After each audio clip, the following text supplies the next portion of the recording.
मला आहे साहेबांच्या सगळ्या संघर्षाच्या काळात साहेबांनी नेहमीच ज्या ज्या जिल्ह्यांनी त्यांना साथ दिली त्याच्यामधला एक जिल्हा म्हणजे नाशिक जिल्हा आणि त्यांचे ऋणानं बंद आहेत। ते नातं साहेबांचं आणि तुमचं आहे, त्या नात्यात मी देखील नाही। इतकं प्रेमाचं नातं आहे। घर गाव वस्तीमध्ये लोक या जिल्ह्यात लोकांना ओळखतात आणि त्यानंतर भुजबळ साहेबांचं नेतृत्व, शेटे साहेब असतील, या सगळ्यांच्या प्रयत्नातून ही नाती गेले 6 दशकाची इथे राहिली आहे। त्याच्यामुळे त्या नात्याला आणि तुम्ही आदरणीय पवार साहेबांनी जी संघर्षाच्या काळात साथ दिली त्याबद्दल मी तुमच्या सगळ्यांचे मनपूर्वक आभार मानते। आणि बगरे सरांसारखा उत्तम अभ्यासू एक खासदार भारताच्या संसदेला दिला याबद्दल तुमच्या सगळ्यांचे मनपूर्वक आभार मानते। आता 2-3 गोष्टी मला गमतीच्या, आता माझा पण स्वभाव थोडा तसा आहे त्याच्यामुळे मला जरा गंमत जम्मत करायला आवडते। त्याच्यानंतर मला आता 2 गोष्टी बोलले जिरवळ साहेब, त्याची मला गंमत वाटली। 3 गोष्टी खरं, आणि त्या गोष्टीत ते असं मगाशी म्हणाले की सर्व पक्षीय कार्यक्रम केला असता तर त्यांना जास्त मजा झाली असती। जिरवळ साहेब, प्रॉब्लेम असा आहे की तुम्ही आम्हाला पक्ष समजत नाही आणि आम्ही तुम्हाला पक्ष समजत नाही। लढाई कोर्टात चालू आहे त्याच्यामुळे प्रॉब्लेम असा आहे। आणि जसे माझे वडिलांचे गुण आहेत ना माझ्यात, माझ्या आईचे पण गुण आहेत माझ्यात, त्याच्यामुळे कितीही कष्ट करावे लागले तरी चालेल पण सत्याची बाजू सुप्रिया सुळे सोडणार नाही। कष्टांची पराकाष्ठा करू, बसलं तर विरोधा पक्षात बसू, पण चुकीची गोष्ट आणि अन्यायाच्या विरोधात कधी झुकणार नाही। सुप्रिया सुले की सबसे बड़ी ताकत मेरी ईमानदारी है, हे मी आवर्जून सांगू शकते। त्याच्यामुळे मला काय कधी तसं वाटत नाही। याचं कारण असं की मला नाही त्या ब्रिज आणि मेट्रो मध्ये प्रेम। एखादा रस्ता उशिरा झाला, विकास काय असतो, माझा आयडिया ऑफ विकास आणि या सरकारचा आयडिया ऑफ विकास मध्ये खूप अंतर आहे। ह्यांना वाटतं रस्ते केले, मेट्रो गेली, मोठे कॉन्ट्रॅक्टरांकडे गाडी नाही, विमान आलं की देशाचा विकास झाला। देशाचा विकास त्याच्यातून होत नाही। तेव्हा ह्या इथे बसलेल्या आहेत ना, ह्या महिलेची जेव्हा काचेची बांगडी एक सोन्याची होईल ना त्याला मी विकास म्हणते। जेव्हा इथे शेतकरी जो बसतो त्याच्या कांद्याला जेव्हा भाव येतो आणि पवार साहेब ताकदीने पार्लमेंटमध्ये म्हणतात की ओ करा माझा विरोध, भारतीय जनता पक्षाने 10 वर्ष सलग आदरणीय पवार साहेबांचा विरोध केला आणि साहेब म्हणायचे द्या माझ्या विरोधात घोषणा, पण मी कांद्याचा भाव पडू देणार नाही नाही नाही। आता जरा कांद्याचा भाव झाला की आमचे बगरे सरांचा मूड खराब असतो। बगरे सर येतात, मला कांद्यावर बोलायचं, म्हटलं अहो सगळेच खासदारांना बोलायचंय। नाही माझ्या कांद्याचा भाव पडलाय, मला भाषण करायचंय। तुम्हाला विचारा दर सेशनला एक तरी कांद्याचा भाव पडला ना पडला, थोडा कमी जास्त, मग ते पियुष गोयलला गाठ। मी तुम्हाला सांगते, खासदार एक अतिशय सुसंस्कृत खासदार तुम्ही निवडून दिलेला आहे। लढाई तो होती रहेगी। आमचे वैचारिक मतभेद सगळ्यांची आहेत, वैयक्तिक मतभेद कुणाची नाही, माझे तर कुणाचीच नाही। जिरवळ साहेबांची मैत्री भारतीय जनता पक्षाची जितकी नसेल त्याच्याहून जास्ती माझे कौटुंबिक संबंध असतील तिकडे, पण कौटुंबिक संबंध अंदर काय म्हणतात त्याला, उमऱ्याच्या आत, उमऱ्याच्या बाहेर मग आपली तलवार ऑलवेज रेडी। आपला विचार तिथे पाहिजे, घरी या, स्वागत करू, आदर करू, सगळं करू, सगळी नाती जपू। आणि माझ्याशिवाय नाती जपायला कोणाला ताकद नाही, एवढं ताकदीने म्हणून ते आम्ही महिलांमध्ये तो गुणच आहे। आपल्याला सहन का हो वहिनी बसल्यात बिचाऱ्या, येतात दिल्लीला, बिचाऱ्या बरं नव्हतं तरी फरफडत होते आमचे भाऊ तिकडे वहिनींना। आमच्या वहिनी आल्या होत्या, मग डॉक्टरकडे नेलं, नवऱ्याचं सगळं व्यवस्थित कर्तव्य केलं, आज वहिनी एकदम बेस्ट दिसत आहे तिथे आल्यावर, मला किती आनंद वाटतो त्यांच्याकडे। पण खरंच या सगळ्या महिला आहेत ना, या सगळ्या कष्ट करणाऱ्या आहेत, सहन करणाऱ्या आहेत। त्याचे पण सहन करायला पण एक परिसीमा असते। जेव्हा तुम्ही डायरेक्ट हल्ला आमच्या शेतकऱ्यावर करला ना तर नाही चलेगा। आता इथे या भागामध्ये सगळ्या अनेक प्रक्रिया करता तुम्ही शेतीवर अनेक प्रोडक्ट्स आहेत, कुठलं चांगलं वाईट ह्याच्यात मी पडत नाही। पण मला एक सांगा, आता जो मी हा थोडासा वेगळा विषय बोलतेय, शेटे साहेब तुम्हाला ह्याच्यात जातीने लक्ष घालावं लागेल, कारण का बगरे साहेब लक्ष घालताय। आता तुम्हाला असं वाटतंय ट्रम्प काय बोलतोय माझ्या आयुष्यात काय फरक पडणार आहे, तुमच्या आयुष्यात पिंपळगाव मध्ये, खेडगाव मध्ये जो निर्णय तिथे ट्रम्प घेतील त्याचा तुमच्या आणि माझ्या दैनंदिन आयुष्यात फरक पडणार आहे. आपली द्राक्ष जाणार का नाही, तुमच्या वायनरी चालणार का नाही हे सगळं, किंवा तिथला माल इथे येणार का नाही हे सगळं. इतके वर्ष 70 साल में तुमने क्या किया, मला प्रश्न विचारतात ना भारतीय जनता पक्ष. मी त्या मला उत्तर देते, 70 वर्षात त्या अमेरिकेला एकही शेतीच्या दातात पाऊल ठेवलं नाही. हे 70 वर्षात आम्ही काँग्रेस पक्षाने केलंय. कधी नाही येऊ दिला अमेरिकेला. का आता सगळी गप आहेत. ते ट्रम्प रोज येत आहे म्हणते मीच थांबवला तुमचं युद्ध, मीच थांबवलं तुमचं युद्ध. इथून एक तरी उत्तर जातं का? अरे सब कुछ पता है मुझे, पण हे माझा स्वभाव तुमच्यासारखा आहे. सगळं पोटातलं ओठात आणायचं नसतं. फुर्सत से कभी बघाऊंगी जब वक्त आएगा की कसं थांबलं. अरे ठीक आहे, आता सत्ता असेल त्यांची, पण हम भी किसी से कम नाही. नंबरनी कमी असू पण इमानदार जास्त आहोत आणि आमच्या विचाराशी निश्चयने राहतो आम्ही. याचं कारण तुम्ही बघा, 300 खासदार उतरले होते की नाही रस्ता. कुठल्या चॅनलनी दुसरं काय दाखवलं का? कुणासाठी उतरलो होतो आम्ही? फक्त आमचं काम नाहीये त्याच्यात, आम्ही आलोय निवडून. का उतरलो होतो आम्ही? कारण काय लोकशाही टिकलीच पाहिजे या जगात. तुम्ही नाही आम्हाला भीती दाखवू शकत. क्या करलोगे? जेलमध्ये टाकेल, फाशी द्याल, पुढे काय कराल? विचारचा आमचा थांबू शकत नाही तुम्ही. त्यामुळे ही लढाई वैयक्तिक नाहीच आहे, ही लढाई वैचारिक आहे. आमच्या शेतीमालाला भाव मिळालाच पाहिजे. आम्हाला मोकळा श्वास घ्यायचा अधिकार भारतरत्न डॉक्टर बाबासाहेब आंबेडकरनी दिला पाहिजे. या देशात जे योग्य असेल ते मी बोलणार, आणि ते जर तुम्हाला मान्य नसेल आणि तो गुन्हा असेल तो गुन्हा मला मान्य आहे, करा मला अटक. आहे इथे पोलीस. कशासाठी चाललंय इथे? आपण आता शाहू फुले आंबेडकरांचा विचार म्हणताना कुणामुळे मी इथे उभी आहे? जर या फुले दाम्पत्याने जर त्यांच्या भगिनींना सावित्रीबाईंना शिकवलं नसतं तर सुप्रिया सुळे शिकली असती का? इथे भाषण केलं असतं का? काल मी एका चॅनलवर भाषण ऐकत होते. एक बाबा म्हणत होता, पवार साहेब महिलांच्या विरोधात आहेत. मी कपाळाला हातच मारला. म्हटलं टीका करायची तर जरा अभ्यास करून तर कर बाबा.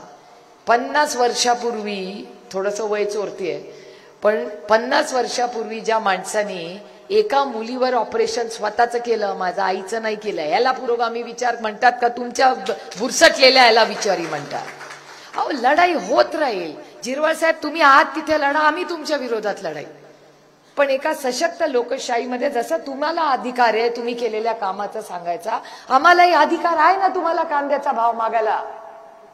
तो तुम्हालाही आहे. तुम्ही तुमचं काम चांगलं सांगा. आम्ही विरोधक म्हणून, सशक्त विरोधक म्हणून काम करू. मला काही चिंता वाटत नाही. आणि मी तुम्हाला सांगते, दिल्लीमध्ये विरोधकांची कामं जास्त होतात. कारण का ते म्हणजे येऊन परत बडबड करत बसणार पार्लमेंटमध्ये. मग आपला नेता आपल्याला रागवणारी सारखीच का लढते? विचारा, सर इथे बसलेत, तुमच्या इथे काय परिस्थिती आहे माहिती नाही, पण जल जीवन मिशन मध्ये माझा आरोप आहे हा, आणि रेकॉर्ड करून ठेवा.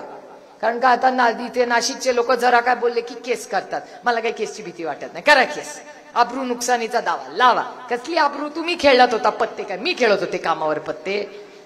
म्हणजे गुन्हा मीच करायचा, कामावर पत्ते मीच खेळायचे, आणि मीच म्हणायचो ताई कसं काय अब्रू काढली माझी? अरे मामी नाही काढली बाबा, तुझ्या मागे जो तुझ्याच विचाराचा माणूस बसला होता त्यांनी तुझी अब्रू काढली, मी नाही काढली. तुम्ही विचार करा. आता तुम्ही इथे बसलाय, तो बाबा तुमच्या मागचाच काढणार ना व्हिडिओ. आता तुम्ही बसता, आता मी सांगते आम्ही कसे बसतो. बगरे सर वगैरे आम्ही सगळे ह्या बाजूला, आणि ते भारतीय जनता पक्ष आणि त्यांचे मित्र पक्ष समोर. आता मी पत्ते बित्ते खेळत नाही, मी घरी पण खेळत नाही, मला वेळच नसतो. पण जो कोणी व्यक्ती आमच्या बाजूचा म्हणूया तो पत्ते खेळायला लागला तर काय समोरचा व्हिडिओ काढणार आहे का? मागचाच काढला ना. मग तुमचा कार्यक्रम आम्ही केला का तुमच्याच माणसाने केला? मग अब्रू नुकसानीचा दाबा माझ्या रोहितवर टाकायचा का जो काढला त्याच्यावर टाकायचा? अरे कुछ बरं आहे की का? बरोबर बोलते का? पटतंय की नाही? जी आता इथे पत्ते खेळत बसल्या ती मागची बाईला धरा. माझी काय चूक त्याच्यात? मी समोरून भाषण करते आणि मी सुप्रिया सुळे, जो वार करूंगी सामने से करूंगी, पीछे से नहीं करूंगी, कभी नहीं. जे बोलायचंय डंके की चोट पे बोला. आपल्या मागे ना ईडी ना सीबीआय ना भानगडी. खाली हात आहे और खाली हात जाएंगे. काय करायचंय आपल्याला? आणि मला एका माणसाने चांगली गोष्ट सांगितली. त्यांनी मला विचारलं, अंबानी कसली कोशिंबीर खाता? काकडीचीच खात असतील. तू कशी खाते? म्हणलं काकडीचीच. ताई तुम्ही कशाची खाता? कोशिंबीर कशाची खाता? तुम्ही जरा कांदा इथे जास्त घालत असाल, बरोबर? कोण हिऱ्याची खातं का पैसे जास्त आहे म्हणून? लागतात कशाला, पण भानगडीत जास्त. आता तुम्हाला का ॲम्ब्युलन्स मागायला लागली तुमच्या नेत्यांना? कारण का ह्या राज्यातला सगळ्यात मोठा ॲम्ब्युलन्सचा घोटाळा तुम्हाला नाही म्हणत आहे, तुम्ही सोडून याच सरकारने केलाय. सगळ्यात मोठा ॲम्ब्युलन्सचा घोटाळा, आणि तो घोटाळा काढल्यानंतर सगळ्या ॲम्ब्युलन्सच्या घोटाळ्यावर स्टे ठेवायला लागला या मुख्यमंत्र्यांना. म्हणून तुम्हाला तुमच्या नेत्याला ॲम्ब्युलन्स मागावी लागते, कारण का सब घोटाळे में अडका हुआ है मामला. आणि मी एकटी म्हणत नाही, घोटाळे रोज घोटाळे काढतात. मी तर कंटाळून गेले, मला एक तर निगेटिव्ह बोलायलाच आवडत नाही. चांगलं बोलावं. पांडुरंगाची मी रामकृष्ण हरिवाली आहे, फक्त माळ घालत नाही, कारण कधी कधी खाते, मग खरं बोलते बाई. मी काय त्यांच्यासारखी खोटी बोलत नाही. आणि खाल्लं माझा पांडुरंगाला चालतंय, तुम्हाला काय प्रॉब्लेम आहे? खरं आहे की नाही? आमचे आई वडील खातात, सासू सासरे खातात, नवरा खातो, आणि आमच्या पैशानी खातो बाबा. दुसऱ्यांचं काय नाही, उदार आपला. जो आहे अपना जन्म काय जैसा आहे अपना हे. कुणाला आपण कुणाला मिंदे नाही. जो आहे डंके की चोट पे दिल खोल के करो. जो खाते खाते एकदा तर कुठे जेवायला गेले, खाल्लं तेवढंच व्हायरल. खाल्लं खाल्लं रे खाल्लं, काय का पाप केलं का काय? आणि ओपन खाते मी, त्यामुळे फक्त माळ घालत नाही, त्याच्यामुळे अजून मोह होतो म्हणून खायचा. बाकी काय प्रॉब्लेम नाही आपला. वाटले ज्या दिवशी सोडून देईन आणि इथे ना माळ घातली की समजायचं सोडून दिलं मटण खाणं बाईने. पण मी खरंच खूप जबाबदारीने सांगते की काय चाललंय या राज्यात, कशावर चर्चा करतो आपण. तुम्ही आदरणीय पवार, मी चव्हाण साहेबांचं नाव घेताना मग चव्हाण साहेबांची भाषणं कधीतरी काढून बघा. किती मोठे नेते ह्या जिल्ह्यांनी देऊन गेलेत ह्या राज्यात. आता कशावर आपण चर्चा करतो? कबूतर, कुत्रे, काय हरकत नाही, चर्चा करा, पण 5 दिवसावर करा. कधी कर्जमाफीवर उत्तर मिळेल का मला? ह्याच तुम्ही परत ऐकू नका माझं भाषण. तुम्हाला ह्या राज्याचे मुख्यमंत्री म्हणले होते की सत्तेमध्ये आल्यावर सरसकट कर्जमाफी केली, आणि मी म्हणलं होतं झूठ बोले नाही होगा. झालं का नाही? झाली का कर्जमाफी? एवढा ओला दुष्काळ झालाय.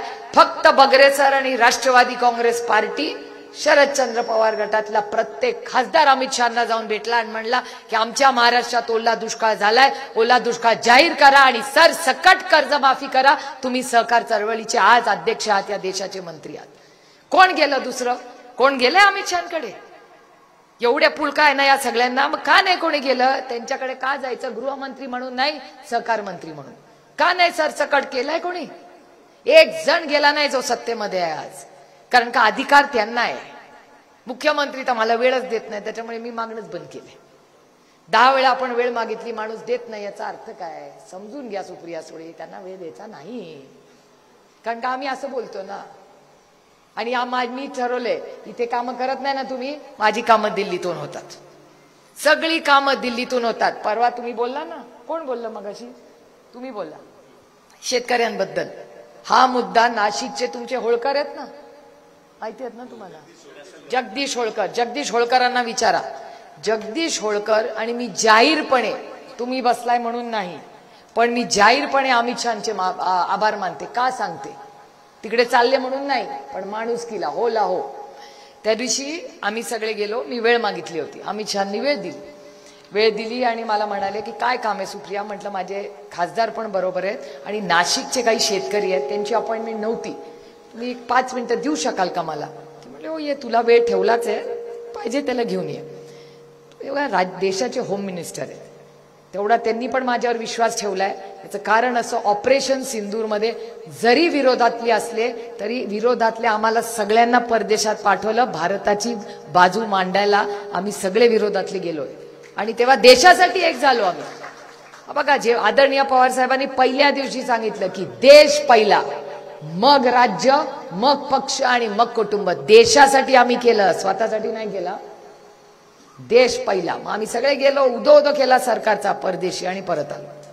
पण हे करत असताना अमित शहांना मी बाईंना भेटायला गेले, तेव्हा योगायोगाने मला पार्लमेंटमध्ये जगदीश होळकर, आणि जगदीश होळकर माझ्या वडिलांना चांगले ओळखतात, पण माझी ओळख करून कोणी दिली?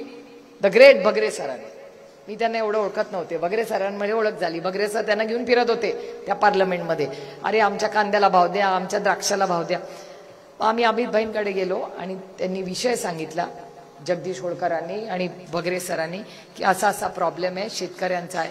ते म्हणले मला पूर्णपणे मान्य आहे. ती नोट आम्ही अमितभाई शाहांना पाठवली आहे. त्याच्यामुळे त्यांना माहिती नव्हतं की असं असं होतंय. आणि ते फक्त बगरे सर म्हणजे मी इथे उभे किंवा आम्ही एकत्र काम करतो नाही, अच्छे को अच्छा बोलना चाहिए.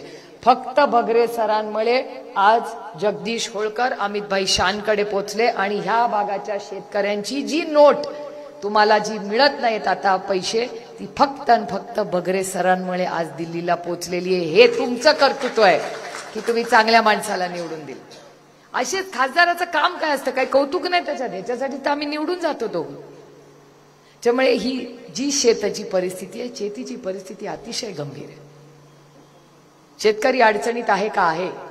आता काय व्यवहार हे सरकार करते केंद्रात माहिती नाही. म्हणतायत शेतकऱ्यांसाठी आम्ही नक्की लक्ष घालू. आम्ही तर ठरवलं आम्ही ताकदीने लढणार. अमेरिकेतलं दूध नाही, पाणी नाही, कुछ नाही. या देशात काहीही आम्ही येऊ देणार नाही. आणि एकीकडे जर तुम्ही आत्मनिर्भर म्हणताय तर आत्मनिर्भर भारत झालाच पाहिजे.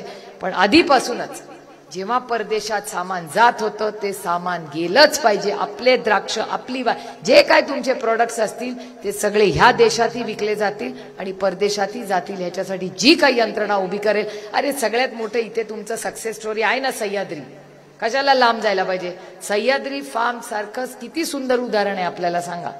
देशातून लोक बघायला येतात तिथे. मी स्वतः किती वेळा येते तिथे. पिंपळगावला तर येतेच येते. आधी सगळं एकत्र होतो तेव्हा जास्त यायचे. मगाशी बगरे साहेबांनी जाताना एक अरे बापरे हे कुठे आले.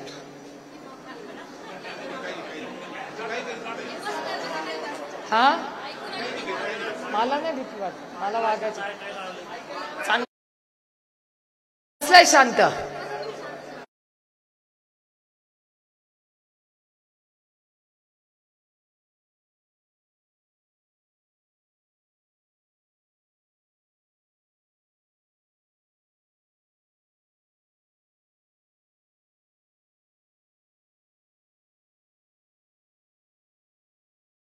या प्रक्रियेमध्ये शेती असेल. आता परत तुम्ही 2 मिनिटं कान बंद करता का सर.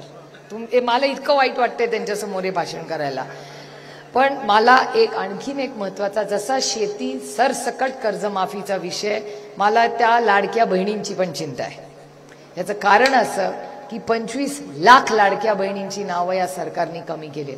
आता इथे किती कमी होतील, पुढे आणखीन किती कमी करतील हे मला माहिती नाही.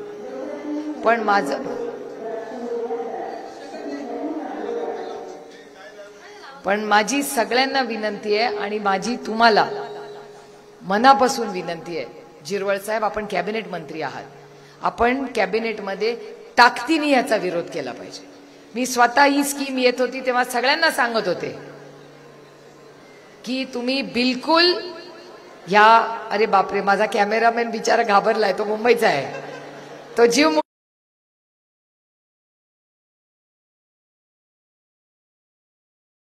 जिम्मेदारी. आता तो म्हणेल ताई समोर माझी कशी जिम्मेदारी घेणार. देखो गया.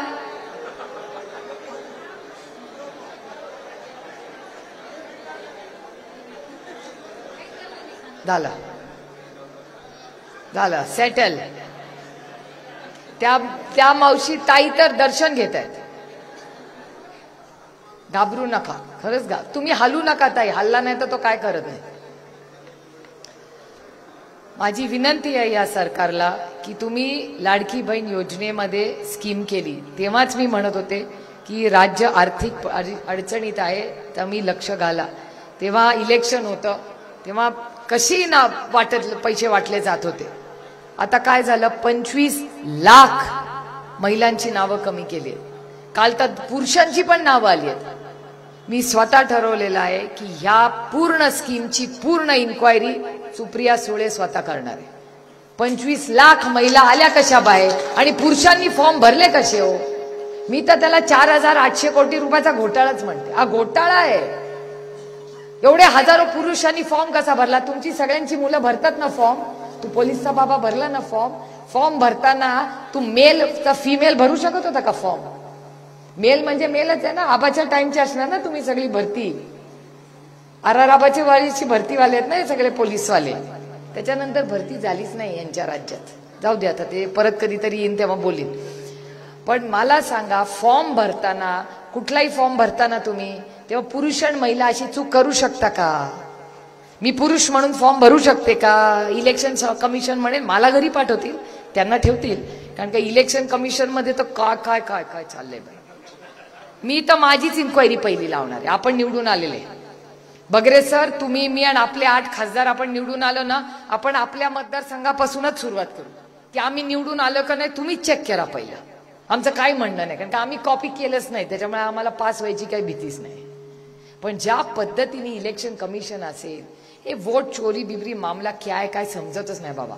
काल ते आमचे माझ्या मतदारसंघाच्या समोर शिरूरला अमोलदादांच्या मतदारसंघातले ग्रस्त आहे झिरवळ साहेब, तुम्हाला आश्चर्य वाटेल, एका पत्त्यावर घराचा पत्ताच नाही. काल बगरे सर होते मीटिंगला, घर क्रमांकच नाही, आणि तिथे 150 लोक त्या घरात राहतात. 188. बघा सरांच्या कसं नंबर लक्षात आहे, शिक्षक आणि स्टुडंट मधला फरक. 188 लोक एका घरामध्ये ज्याचा नंबरच नाही, असे राहू शकतात का? म्हणजे चेष्टा लावली आहे का? माझं काय म्हणणं नाही, तुम्ही चोरी बुरी असे शब्द मी वापरत नाही, पण तुम्ही मला खूप विचार करून सांगा. अस्वस्थ करतात की लोकशाही आहे. तुम्ही निवडून आला ना, झिरवळ साहेब मंत्री नाही, उद्या कोणी प्रधानमंत्री झाले तर आम्हाला आनंद आहे, पण कॉपी करून होऊ नका, स्वतःच्या मेरिटवर व्हा, आम्ही सत्कार करायला येऊ तुमचा. पण कॉपी करके पास होने में क्या मतलब है? आणि प्रत्येक मतदारसंघात, बारामती लोकसभा मतदारसंघामध्ये 1.5 लाख मतं वाढली आहेत लोकसभा टू विधानसभा. मी म्हणत नाही कॉपी करून, सगळे कर्तृत्वाने पास झाले असतील, माझा काही आरोप नाही. पण जर शिरूर मध्ये एका घरात असे निघाले, दुबार मतदार झाली, मग मतदान केलं का नाही दुबार, त्याची आम्हाला कमिटी द्या. तर इलेक्शन कमिशन म्हणतं नाही, काय माहिती नाही, चला चला चला. का चला चला चला? लोकशाही आहे ना. भारतरत्न डॉक्टर बाबासाहेब आंबेडकरांचं नाव घेताना मग पारदर्शक, मला काय प्रॉब्लेम नाही माझी इन्क्वायरी झाली तर, कारण का मी काय केलंच नाही. एकीकडे हे वोट चोरीचे आरोप होत आहेत, दुसरीकडे हे अँब्युलन्सचा घोटाळा, दुसरीकडे शेतकऱ्याला पैसे नाही, तिथे चुकीचे फॉर्म भरून ठेवले. चाललंय तरी काय? चला 250 किती होता तुमचे आमदार? टोटल आमदार तुमचे निवडून आलेले किती आहेत? नाही नाही, निवडून किती आले तुम्ही? 232. त्याला 232 ची मेजॉरिटी आपली असती ना, राम राज्य आणलं असतं तुमच्यासाठी. खरंच सांगते, राम राज्य आणलं असतं. का नाही आणायचं? एवढी मोठी ह्याच लोकांनी मतदान करून दिलं ना, विश्वास टाकला ना तुमच्यावर, ह्याच महिलांनी मतं दिली ना, ठपा ठपा ठपा यांना. मग कुठे गेले ते पैसे? आता म्हणता आमच्याकडे पैसे नाहीत. इलेक्शनच्या आधी दिसत होते पैसे, तुम्हाला दिसत नव्हतं. सुप्रिया सुळेला कळत होतं की या सरकारकडे पैसे नाहीत, आणि तुम्हाला कळत नव्हतं. आता तुम्ही मला सांगितलं की माझ्या मुलीसाठी 4 सोन्याच्या बांगड्या कर. मला आणि सदांना माहिती नाही की आम्हाला ऑक्टोबरमध्ये पैसे आहेत का नाही आमच्याकडे 4 सोन्याच्या बांगड्या करायला? तुम्ही प्लॅनिंग नाही करत. मग हे एवढं मोठं सरकार आहे, लाखो करोडो रुपयाचा. आता त्यांनी, मी तुम्हाला सांगते, रेकॉर्ड करून मला भाषण ठेवा, आणि कुणालाही विचारायला जरा थोडासा अर्थ कळतं की दिवाळखोरीला महाराष्ट्र आलेला, ही महाराष्ट्राची आर्थिक परिस्थिती आहे. हाय का नाही? माझं खोटं असेल तर मी भाषण मागे घ्यायला तयार आहे. राज्य दिवाळखोरीला निघाले, वाटतील तसे पैसे वाटतायत, लोकांना त्रास देत आहेत, शेतकऱ्यांना पैसे देत नाही, महिलांना फसवत. लावलंय तरी काय? अहो, छत्रपतींचा महाराष्ट्र आहे, शाहू फुले आंबेडकरांचा महाराष्ट्र आहे. कधीतरी आपल्या विचाराशी ठेवा. हो, ह्याला उत्तर द्यायचंय पांडुरंगाला. कधीतरी बास झाली या राज्यातली फसवा फसवी. आणि मग आम्ही काय बोललो? आता नोटीस पाठवा. पाठवा नोटीस, काय घाबरत नाही. आमच्या रोहितला तर सारख्या नोटीस येतात, पण ते आमचं घाबरतच नाही. त्याच्यामुळे मी तर म्हणते, आत्या म्हणून नको, पास आता पास. आत्या इट्स ओके. ओके तो ओके बाबा. आता काय, मी आपलं त्याच्या बायकोला फोन करते, कुंती बरी आहेस ना? ती म्हणली हो आत्या मी बरी आहे. आत्या म्हणून कर्तव्य तर करायला पाहिजे. आजची तर नोटीस तुमच्या पेपरला चालली आहे. पत्ते घेताना पकडला, अरे चोरी ना चोरी, ऊपर से सीना चोरी. म्हणजे करायचा गुण तुम्ही आणि केस आमच्यावर. वा वा वा. पत्ते तुम्ही खेळायची आणि नोटीस मला पाठवायची, आणि आम्ही कोर्टाच्या फेऱ्या मारायच्या. का? तुम्ही सत्तेत आहात म्हणून. बॉस ऐसा नहीं चलेगा. वो जमाना था, जमाना है. कष्टांची कष्ट करू, लढू, शेवटच्या माणसापर्यंत जाऊ. पण आमचं सत्य, सत्य, मी भुजबळ साहेबांचं स्टेटमेंट मी कधी आयुष्यात विसरणार नाही. भुजबळ साहेब जेलमधून बाहेर आले होते ना, तुम्हाला आठवत असेल, त्यांनी एक स्टेटमेंट केलं होतं की सत्य पराजित हो सकता है, परेशान हो सकता है, लेकिन कभी भी पराजित नहीं हो सकता. त्याच्यामुळे आम्ही सत्याच्या बाजूनी आहोत. त्याच्यामुळे आम्ही परेशान करा, पण आम्ही परेशान होतच नाही, तो भाग वेगळा. कारण का लढाई में बहुत मजा आहे. मला आता वाटतं पवार साहेब मला ना नेहमी सांगतात की माझा 60 वर्षामध्ये माझ्या करिअरमध्ये 30 वर्ष विरोधात गेली, 30च वर्ष सत्तेत होते. योगायोगाने 30 वर्ष सत्तेत असताना खूप चांगले निर्णय घेतले त्यांनी. मगाशी तुम्ही म्हणला तुमच्या मिसेस जिल्हा परिषदच्या अध्यक्ष झाला, कोणी घेतला तो निर्णय? तुमच्या सगळ्यांच्या आशीर्वादामुळे तो पवार साहेब निर्णय घेऊ शकले. तुमच्या आशीर्वादाने मुख्यमंत्री 1 नाही 4 वेळा झाले. तुमचा आशीर्वाद आहे. आजही जे फिरतात ना सगळीकडे, तुम्हीच त्यांचा टॉनिक आहात. तो डॉक्टर काय कामाचा नाही, तुम्हीच त्यांचे टॉनिक आहात. डॉक्टर पण मला म्हणतो, तुम्ही मगाशी म्हणला साहेबांना लागलं तरी ते फिरले, कारण का ते औषधांनी बरे होत नाही. ते तुमचे चेहरे बघितलेच की साहेब बरे होतात. कांद्याचा भाव वाढला, साहेबांचा मूड चांगला. दुधाला भाव आला, मूड चांगला. त्यामुळे हे सगळं नाती नाही. आम्ही लोकप्रतिनिधी आहोत. सत्ता पुढे मागे पोलीस, वो जमाना गया वो जमाना था. आम्ही तुमची सेवा करण्यासाठी तुमचे लोकप्रतिनिधी म्हणून, तुमचा आवाज म्हणून दिल्लीला जातो. तुम्ही आदेश करा आणि त्याप्रमाणे हा राज्य आणि देश चालेल. घाबरू नका कुणाला. आपण मराठी माणसं आहोत. तुम्ही छत्रपतींचं नाव घेताना, शाहू फुले आंबेडकरांचं नाव घेताना आजपर्यंत महाराष्ट्र, आजपर्यंत म्हणजे आत्ताची परिस्थिती वेगळी आहे, ह्याच्या आधी कधीही दिल्ली समोर महाराष्ट्र न झुका है न झुकेगा. हा बदल आपल्याला करायचा. त्यामुळे आज जी हालत महाराष्ट्राची आहे ना, ही दुर्दैवी आहे. त्याच्यात बदल घडवायचा आहे. कारण का मी जरा कॉम्पिटिटिव्ह आहे बाय नेचर. मला नेहमी असं वाटतं की माझ्या राज्याचं नाव प्रत्येक गोष्टीत 1 नंबरलाच देशात असलं पाहिजे. आता कशात 1 नंबर आहे आपण? कशातच नाही. म्हणतात माननीय मुख्यमंत्री ह्याच्यात पुढे त्याच्यात पुढे. अरे आम्हाला नोकऱ्या मिळतात का? मिळतात का पोरांना नोकऱ्या? मला सांगा. 2 कोटी नोकऱ्या दर वर्षाला येणार होत्या, कुठे आल्या? नाही ना, पदरात पडल्या आहेत. त्यांच्या चालल्या आहेत. इन्फोसिसनी 12,000 मुलं काढली आहेत मागच्या आठवड्यात माझ्या लोकसभा मतदारसंघात. हिंजवडी असतील का कुणाची मुलं? विचारा नातेवाईकांना फोन करून. खूप अडचणीत आहे. संघर्षाचा काळ आहे. आणि म्हणून मी झिरवळ साहेब तुम्हाला विनंती करते, पुढच्या वेळेस कॅबिनेटमध्ये जाल ना तर सांगा या सरकारला, आमच्या वतीने सांगा, आमचं दुःख सांगा. कारण का हे इनकमिंग बंद आहे या सरकारचं. हे सत्ता आउटगोईंग चालू असतं. लोकांच्या सुखदुःखात नसतं हे सरकार. हे फक्त मोठे कॉन्ट्रॅक्टर, छोटे कॉन्ट्रॅक्टरचा यांचा काय संबंधच नाही. जल जीवन मिशन मध्ये काय झालं या राज्यात कोणीतरी सांगावं. तुमच्या गावात झालेत का चांगल्या दर्जाची कामं? पूर्ण झालंय का जल जीवन मिशन? हे इन्क्वायरी किती मागितल्या तुम्ही CR पाटलांकडे? विचारा यांना. जल जीवन मिशन मध्ये प्रॉब्लेम, रस्त्यामध्ये खड्डे. आज तर कंबर धरतच पोचते नाशिकला. किती रस्ता खराब झालाय. मला काय गरज आहे का त्याची? मग मोठा समृद्धी मार्ग झाला, पण माझ्या गावाचे खड्डे नाही ना. किती वेळा मी वर्षातून 4 वेळा समृद्धी मार्ग काढणार आणि माझ्या गावाचा रस्ता रोज फिरणार. मग समृद्धी मार्ग पहिला का गावाचा रस्ता पहिला? मग कुणासाठी हे मोठे मोठे रस्ते करताय? मुंबईमध्ये एवढे मोठे रस्ते झाले. अरे सामान्य माणूस अजून त्याच ट्रेनमध्ये धक्के खातोय. त्यामुळे या सरकारचं जे विजन आहे कळत नाही. हा पहिलं सरकार असेल जिथे शेतकरी आत्महत्या दर 3 तासाला होतात.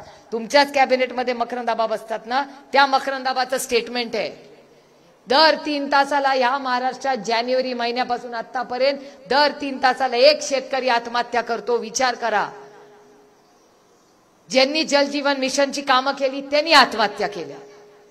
त्याच्यानंतर शिक्षकांनी आत्महत्या केल्या. जेव्हा 5,000 शिक्षक महाराष्ट्राचे मुंबईला उतरले, रोहित, मी आणि आदरणीय पवार साहेब गेले. ज्या वेळेस पवार साहेब गेले 1 तासांनी मुख्यमंत्र्यांनी त्यांना बोलून घेतलं.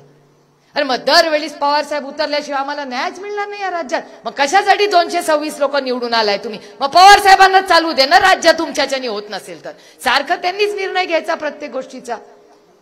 226 आमदार येतो. माझी लढाई यांच्याशी कुणाचीच नाही. त्यांना जे योग्य वाटलं त्यांनी ते केलं. जरूर करावं. तुम्हाला शुभेच्छा आहेत माझ्या. पण माझी लढाई वैचारिक लढाई आहे.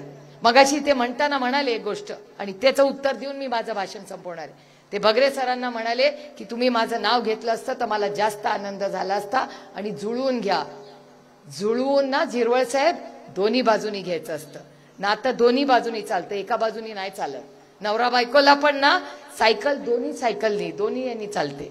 नवरा बायको एक दोन्ही भागांनीच जुळून घ्यायचं असतं, मगच संसार चालतो. मी किती नवऱ्याला म्हणलं अरे नांदूया नांदूया नांदूया, नवरा नांदायला तयारच नसेल तर काय करणार? आणि सकाळी नवरा म्हणतो नांदतो, दुपारी भलतच काहीतरी करतो, संध्याकाळी आल्यावर म्हणतो विचार करतो. असं नाही नांदत, गया जमाना. त्याच्यामुळे जर नांदायचं असेल तर दोन्ही बाजूनी नांदावं लागतं. लग्न नवरा बायकोनी चालतं, नातं दोन्ही बाजूनी चालतं, सायकल दोन्ही चाकांनी चालते. एक सायकल चालत नाही, एक चाकाची ती सर्कस मध्येच असते, खरी नसते. आणि सुप्रिया सुळे वास्तवतेत जगते. नाती जपायची असते ना, जातं तोडणं सगळ्यात सोपं असतं, नातं जोडून ठेवणं त्याच्यातच गंमत असते. आणि शेवटी तीच असतात. किती सत्ता असू दे, किती पैसा असू दे, शेवटी माणसंच लागतात. लग्न करा, माणसं, घरात कोण नाही झालं तरी माणसं. त्याच्यामुळे आपली ताकद हे तुमच्या डोळ्यातलं माझ्यावरचं आणि माझ्या कुटुंबावरचं आणि संघटनेवरचं प्रेम आणि विश्वास. एक वेळ प्रेम कमी झालं तरी चालेल, पण विश्वास कमी होऊ देणार नाही, हा शब्द मी तुम्हाला आज देते. आमच्याकडे काय द्यायला तुम्हाला नाही, ॲम्ब्युलन्स आहे ना, रस्ता आहे ना, काय. एवढं एक सांगते की दिल्लीमध्ये हा इमानदार माणूस तुम्ही दिलाय. तुमचे प्रत्येक प्रश्न नुसते मांडणार नाही, सोडवून देऊ. तुमच्या शेतकऱ्यांना जोपर्यंत इथे तुम्ही म्हणाल तसं त्याला त्याचं बँकेतून मान सन्मान मिळत नाही, तोपर्यंत भगरे सर, सुप्रिया सुळे आणि राष्ट्रवादी काँग्रेसचा प्रत्येक कार्यकर्ता हा लढत राहील, झडत राहील आणि तुम्हाला न्याय मिळून देईल. शेवटचा मुद्दा सांगते परत एक, बँकेचं मर्जिंग या सरकारला आणखीन करायचंय.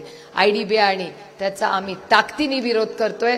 सगळ्या या DCC बँका, या सगळ्या बँका जगल्या पाहिजे, टिकल्या पाहिजेत. आम्हाला काचेच्या ऑफिसमध्ये आम्हाला नको. आम्ही आमच्या बँकेत गेल्यावर आम्हाला मराठी बोलणारा, ज्याला शेती समजतं असं आम्हाला तिथे बँकवाला पाहिजे.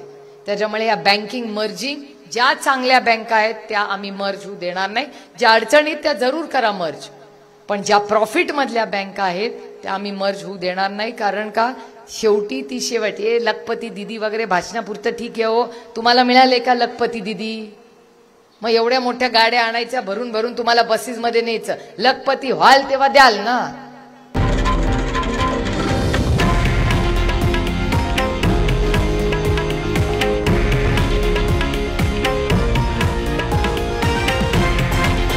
हे आहे देशातील नंबर 1 न्यूज नेटवर्क आणि आपण पाहत आहात TV9 मराठी, एकमेव.